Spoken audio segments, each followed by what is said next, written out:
नमस्ते बच्चों, सभी को मेरे हिंदी क्लास में स्वागत है। आज हम 5वीं कक्षा के इकाई 3 പീപ്പിൾ ദാദി की कथा का ബാക്കി ഭാഗ് പഠേंगे। കഴിഞ്ഞ ഭാഗത്തിൽ നമ്മൾ ആ ഒരു കവിത വരെയാണ് പഠിച്ചു നിർത്തിയത്. ഇന്ന് നമ്മൾ ചെയ്യാൻ പോകുന്നത് ഒരു കഥയാണ്, പിന്നെ അതിൻ്റെ ആക്ടിവിറ്റീസും ആണ്. ഇതിൻ്റെ ഫസ്റ്റ് പാർട്ട്, അതിൻ്റെ ആ വീഡിയോയുടെ ലിങ്ക് ഞാൻ ഈ വീഡിയോയിൽ ആഡ് ചെയ്യുന്നതാവും. നിങ്ങൾ ഫസ്റ്റ് ടൈമാണ് ഈ വീഡിയോ കാണുന്നുവെങ്കിൽ അത് കാണാൻ മറക്കരുത്. അത് കണ്ട് പഠിച്ച് മനസ്സിലാക്കണം. പിന്നെ ഈ വീഡിയോ ലൈക്കും സബ്സ്ക്രൈബ് ചെയ്യാനും മറക്കരുത്. നമ്മൾക്ക് ഇതിൻ്റെ ബാക്കിയുള്ള ഭാഗത്തിലേക്ക് കടക്കാം. പഠി പരിചിത ശബ്ദോं पर गोला लगाएं और लिखें. വായിക്കുക, അതിൽ അറിയുന്ന വാക്കുകൾ. ഇതിൽ നമ്മൾ കഴിഞ്ഞ ചാപ്റ്ററിൽ കുറേ വാക്കുകൾ പഠിച്ചിട്ടുണ്ട്. അറിയുന്ന വാക്കുകൾ നമ്മൾക്ക് എന്താ ചെയ്യേണ്ടത്? സർക്കിൾ ചെയ്യാനാണ് അവർ പറയുന്നത്. പിന്നെ അത് സെപ്പറേറ്റ് ആയിട്ട് എഴുതാനും പറയുന്നുണ്ട്. ആദ്യം നമ്മൾക്ക് ആ കഥയൊന്ന് വായിക്കാം.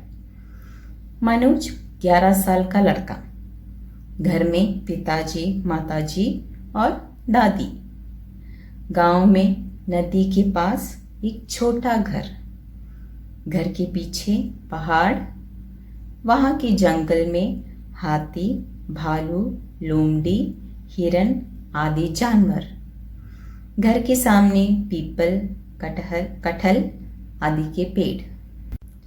ഇത് വായിച്ചപ്പോൾ തന്നെ നമുക്കിതിൽ കുറേ വാക്കുകൾ നമ്മൾ കഴിഞ്ഞ 2 ചാപ്റ്ററിൽ കവർ ചെയ്തിട്ടുണ്ട്. എല്ലാവർക്കും അത് അറിയാം എന്ന് വിശ്വസിക്കുന്നു. നമ്മൾക്ക് ഇതിൻ്റെ സ്റ്റോറി എന്താണെന്നൊന്നും ഇനി ഞാൻ മലയാളത്തിൽ പറഞ്ഞുതരാം. മനോജ് 11 साल का लड़का, ആൺകുട്ടിയുടെ പേരെന്താണ്? ഒരു 11 വയസ്സായ കുട്ടിയാണ്. ആൺകുട്ടിയുടെ പേരാണ് മനോജ്. അപ്പോൾ ആ മനോജ് ഇപ്പോൾ എവിടെ നിൽക്കുന്ന ആ ഒരു ചിത്രം കണ്ടാൽ ചെറിയൊരു വീട് നമുക്ക് അവിടെ കാണുന്നുണ്ട്. അവിടെ ഒരു ചെറിയ നദി മുമ്പിൽ കാണുന്നുണ്ട്. അതിൽ കുറച്ച് മീനൊക്കെ കാണുന്നുണ്ട്. മനോജ് എവിടെ നിൽക്കുന്നത്? ആ നദിയുടെ തീരത്താണ് നിൽക്കുന്നത്.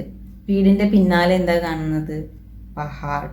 പഹാഡ് എന്ന് പറഞ്ഞാൽ എന്താണ്? മൗണ്ടെയിൻസ്.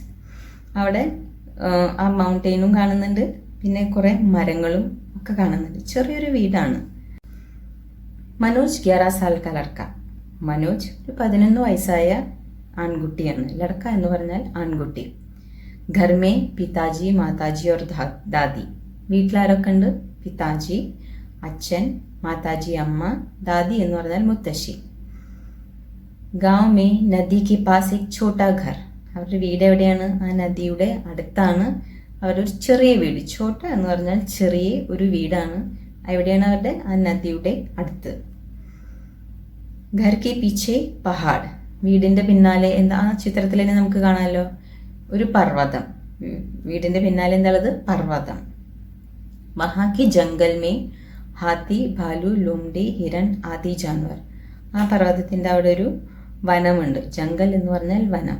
അവിടെ ഏതൊക്കെ മൃഗങ്ങളാണ് പറഞ്ഞിട്ടുള്ളത്? ഹാത്തി ഒക്കെ നമ്മൾ പഠിച്ചിട്ടുണ്ട് കേട്ടോ. ഹാത്തി, ആന, ഭാലു, കരടി, ലോംഡി, കുറുക്കൻ, ഹിരൺ, മാൻ എന്ന ജാൻവർ എന്ന് പറഞ്ഞാൽ മൃഗങ്ങൾ. ഈ മൃഗങ്ങളൊക്കെയാണ് ആ കാട്ടിലുള്ളത് അല്ലെങ്കിൽ ആ വനത്തിലുള്ളത്. ഘർ കെ സാമനെ പീപ്പൽ, കട്ടൽ ആദി കെ പേട്, വീടിന്റെ മുന്നിലെ, സാമനെ എന്ന് പറഞ്ഞാൽ മുൻവശത്ത് എന്താണുള്ളത്? പീപ്പൽ അരയാൽ, കട്ടൽ ചക്ക, പ്ലാവ്. ഈ പ്ലാവും അരയാൽ മരമാണ് വീടിന്റെ മുൻവശത്തുള്ളത്. ഇതിൽ എന്തൊക്കെയാണ് അപ്പം നമ്മളൊരു പുതിയ പദങ്ങൾ പഠിച്ചത്?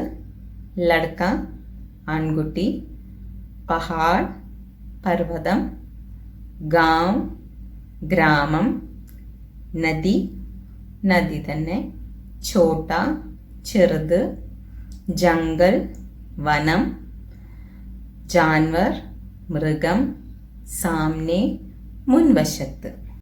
ഈ പേജിലെ കുറച്ച് ചോദ്യങ്ങൾ ചോദിച്ച കുട്ടികളെ നിങ്ങൾക്ക് ചെയ്യാൻ പറ്റുമോ? നമുക്കൊന്ന് നോക്കാം. മനോജ് കെ ഘർ മേ കോൺ കോൺ ഹേ, മനോജിന്റെ വീട്ടിൽ ആരൊക്കെ ഉണ്ട്? പറയാൻ പറ്റുമോ? മനോജ് കെ ഘർ മേ പിതാജി, മാതാജി और दादी हैं. മനോജ് കാ ഘർ കഹാ ഹേ, മനോജിന്റെ വീട് എവിടെയാണ്? ഏതിന്റെ അടുത്താണെന്നാ പറഞ്ഞിട്ടുണ്ടായിരുന്നു? മനോജ് കാ ഘർ ഗാവ് മേ നദി കെ പാസ് ഹേ, മനോജിന്റെ വീട് എവിടെയാ? ഗാവ് മേ നദി കെ പാസ്, ആ ഗ്രാമത്തിൽ ഒരു നദിയുടെ അടുത്താണ് മനോജിന്റെ വീട്. മനോജ് കെ ഘർ കെ പീछे क्या है? മനോജിന്റെ വീടിന്റെ പിൻവശത്ത് എന്തായിരുന്നു? അവിടെ എന്താണ് ഉണ്ടായിരുന്നത്? മനോജ് के घर के पीछे पहाड़ है और वहाँ एक जंगल भी है. മനോജിന്റെ വീടിന്റെ പിൻവശത്ത് പർവ്വതമുണ്ട്, പിന്നെ അവിടെ അടുത്തൊരു വനമുണ്ട്. ജംഗൽ, ജംഗൽ എന്ന് പറഞ്ഞാൽ വനം. ഇനി അടുത്ത പേജിലേക്ക് കടക്കാം. അതിലെന്താ കാണിക്കുന്നത്? മനോജ് ഒരു ബോട്ടിലിരുന്നിട്ട് ഒരു വഞ്ചിയിൽ ഇരുന്നിട്ട് എന്താണ്, വഞ്ചി തുഴയുന്നതാണ് കാണുന്നത്. പിന്നെ എവിടെയോ ഇരുന്നിട്ട് ഇങ്ങനെ ആലോചിച്ച് ഇരിക്കുന്ന ഒരു ചിത്രമാണ് നമ്മൾക്കതിൽ കാണാൻ പറ്റുന്നത്. नाव चलाना उसका सपना था, लेकिन माँ बाप अनुमति नहीं देते थे. एक दिन मनोज घर में अकेला था. नाव चलाने का एक अच्छा अवसर मिल गया. എന്താ പറയണവര്? നാവ് ചലാന ഉസ്കാ സ്വപ്ന ഥ. എന്തായിരുന്നു മനോജിന്റെ സ്വപ്നം? ആ ഒരു വഞ്ചി തുഴയാനായിരുന്നു ആളുടെ സ്വപ്നം. നാവ് ചലാന, വഞ്ചി. നാവ് എന്ന് പറഞ്ഞാൽ വഞ്ചി, ചലാന തുഴയാൻ. ചലാന അതിന് വേറൊരു മീനിങ് ഉണ്ട്, ഓടിക്കുക. പക്ഷെ വഞ്ചി നമ്മൾ പറയുമ്പോൾ തുഴയുക എന്നാണ് പറയാം. ഉസ്കാ സപ്ന, സപ്ന എന്ന് പറഞ്ഞാൽ സ്വപ്നം. ലേക്കിൻ മാ ബാപ്പ് അനുമതി നഹി ദേത്തെ थे. പക്ഷെ അച്ഛൻ അമ്മ അവര് അനുമതി കൊടുത്തിരുന്നില്ല, അവർ സമ്മതിച്ചിരുന്നില്ല. അനുമതി എന്ന് പറഞ്ഞാൽ സമ്മതിക്കില്ല, അല്ലെങ്കിൽ അനുമതി കൊടുത്തിരുന്നില്ല. ഏക് ദിൻ മനോജ് ഘർ മേ അക്കേല ഥ. ഒരു ദിവസം എന്തായിരുന്നു? മനോജ് വീട്ടിൽ ഒറ്റയ്ക്കായിരുന്നു. അക്കേല എന്ന് പറഞ്ഞാൽ തനിച്ച് അല്ലെങ്കിൽ ഒറ്റയ്ക്കായിരുന്നു. നാവ് ചലാനെ കാ എക് അച്ഛാ അവസർ മിൽ ഗയ. ആ വഞ്ചി തുഴയാൻ ആൾക്ക് നല്ലൊരു അവസരമാണ് കിട്ടിയത്. അവസർ എന്ന് പറഞ്ഞാൽ അവസരം, നല്ലൊരു അവസരം. ആരും വീട്ടിലില്ല, ആൾക്ക് വഞ്ചി എടുത്ത് പോകാമല്ലോ. അങ്ങനത്തെ ഒരു നല്ല അവസരം മനോജിനെ കിട്ടി. ഇതിലെ പുതിയ പദങ്ങൾ എന്തൊക്കെയാണ് നമുക്ക് നോക്കാം. നാവ്, ബോട്ട് അല്ലെങ്കിൽ വഞ്ചി. ചലാന, തുഴയാൻ അല്ലെങ്കിൽ ഓടിക്കുക. സപ്ന, സ്വപ്നം. അനുമതി, അനുമതി അല്ലെങ്കിൽ സമ്മതം. അകേല, തനിച്ച്. അച്ഛ, നല്ലത്. അവസർ, അവസരം. അപ്പോൾ ഇതിൽ ഒരു ചോദ്യം ചോദിക്കട്ടെ. മനോജ് കാ സപ്ന ക്യാ ഥാ? എന്തായിരുന്നു മനോജിന്റെ സ്വപ്നം? വളരെ സിമ്പിൾ അല്ലേ? നമ്മൾ ഏറ്റവും ആദ്യം വായിച്ച ലൈനാണ്. നാവ് ചലാന മനോജ് കാ സ്വപ്ന ഥാ. വഞ്ചി തുഴയാനായിരുന്നു മനോജിന്റെ ഒരു സ്വപ്നം. മനോജ് നാവ് ക്യോ നഹി ചലാ പാതാ ഥാ? എന്തുകൊണ്ടാണ് മനോജ് വഞ്ചി അയാൾക്ക് തുഴയാൻ പറ്റാണ്ടിരിക്കുന്നുണ്ടായിരുന്നു? എന്തായിരുന്നു കാരണം? മനോജ് കി മാ ബാപ്പ് അനുമതി നഹി ദേ രഹേ ഥേ.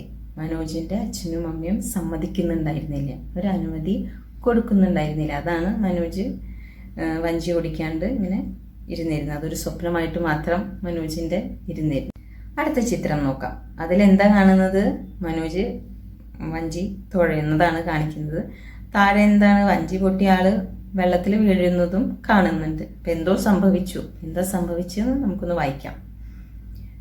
वो नाव चलाने लगा. वाह कितना मजा है. अचानक आकाश में बादल छा गए. सूरज गायब, पानी बरसने लगा. बचाओ बचाओ, वह रोने लगा. नाव नदी के बीच में एक पत्थर से टकराकर नाव टूट गई. मनोज को चोट लगी. नाव पानी में डूब गई. അപ്പൊ എന്താണ്? മനോജ് വഞ്ചി തുഴയാൻ തുടങ്ങി. വോ നാവ് ചലാനെ ലഗ എന്ന് പറഞ്ഞാൽ മനോജ് വഞ്ചി തുഴയാൻ തുടങ്ങി. വാഹ് കിത്ന മസാ ഹെ. വാഹ് എന്തൊരു സുഖം. മസ എന്ന് പറഞ്ഞാൽ എന്തൊരു സുഖം. മസ എന്ന് പറഞ്ഞാൽ സുഖം.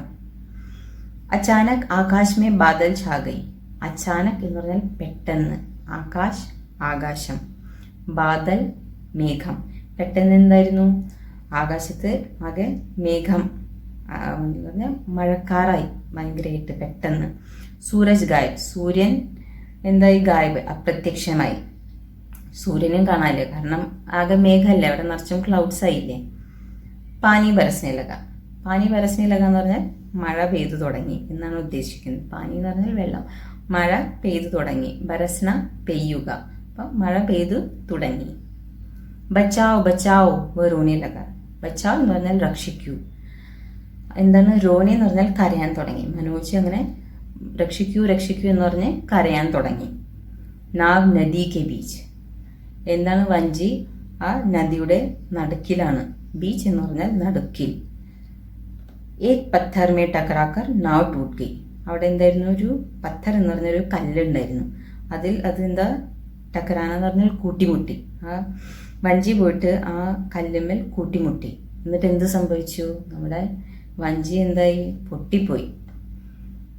മനോജ് കോ ചോട്ട് ലഗി. മനോജിന് എന്തായി? മുറിവ്. ചോട്ട് എന്ന് പറഞ്ഞാൽ മുറിവ് പറ്റി. നാവ് പാനിമേ ഡൂബ് ഗയ. നാവ് എന്താ? വഞ്ചി വെള്ളത്തിൽ മുങ്ങിപ്പോയി. ഇതുവരെയുള്ള കഥ മനസ്സിലായില്ലേ കുട്ടികളെ? അപ്പൊ ഈ പേജിലെ പുതിയ വേർഡ്സ് ഒന്ന് നമുക്ക് നോക്കാം.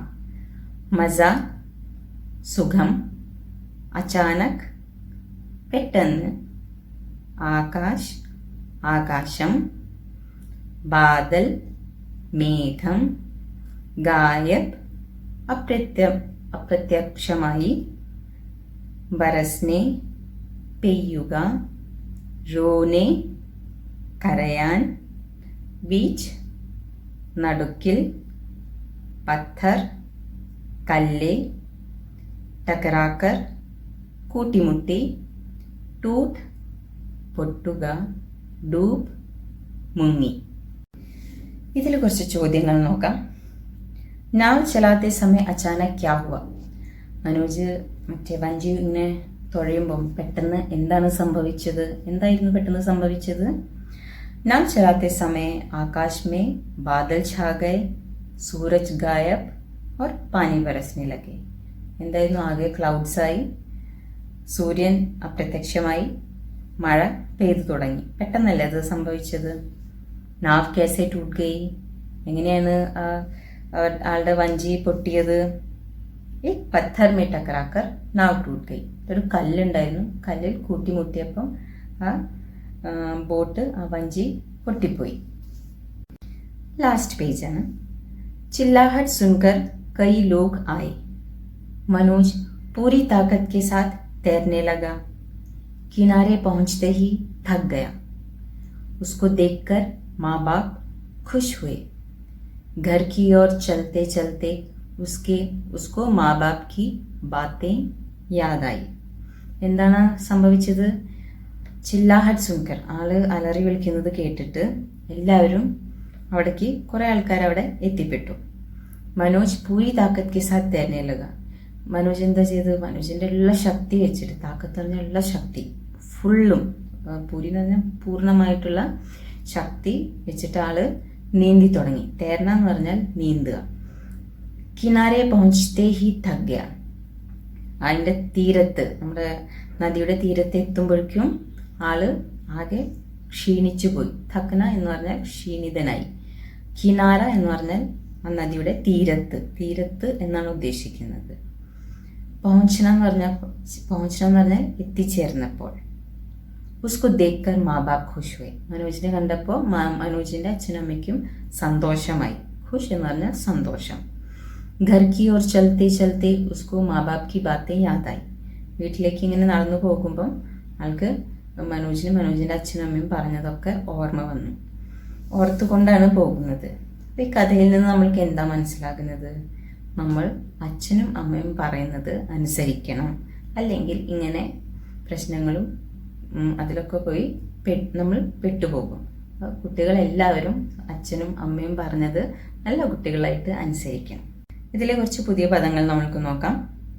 താക്കത്ത്, ശക്തി, തേർനെ, നീന്താൻ, കിനാര, തീരത്ത്, പहुंचന, എത്തിച്ചേരാൻ, थक, ക്ഷീണിതനായി, ദേക്കർ, കണ്ടപ്പോൾ. ഇനിയൊരു അവസാനത്തെ ചോദ്യം. നാവ് കെ ഡൂബ്നെ പർ മനോജിനെ ക്യാ കിയ. ആളുടെ വഞ്ചി മുങ്ങിപ്പോയി. പിന്നെ എന്താണ് ആള് ചെയ്തത്? എന്തായാലും ആള് ധൈര്യശാലി ആയിരുന്നു. കാരണം വഞ്ചി മുങ്ങി എന്ന് പറഞ്ഞിട്ട് ആള് കൈവിട്ടിട്ടില്ല. ആളെന്താ ചെയ്ത്? മനോജ് പൂരി താക്കത്ത് കെ സാത്ത് തേരാ और നദി കി കിനാരെ പहुंच गया. ഉള്ള ശക്തി വെച്ചിട്ട് ആള് എന്താ ചെയ്ത്? ആള് നീന്താൻ തുടങ്ങി. നീന്തിയിട്ട് ആള് ആ നദിയുടെ തീരത്ത് എത്തി. ഇതിൽ ആദ്യം ഒരു ചോദ്യം ചോദിച്ചിട്ടുണ്ടായിരുന്നു. പഠേ പരിചിത് ശബ്ദോं पर गोला लगाएं और लिखें.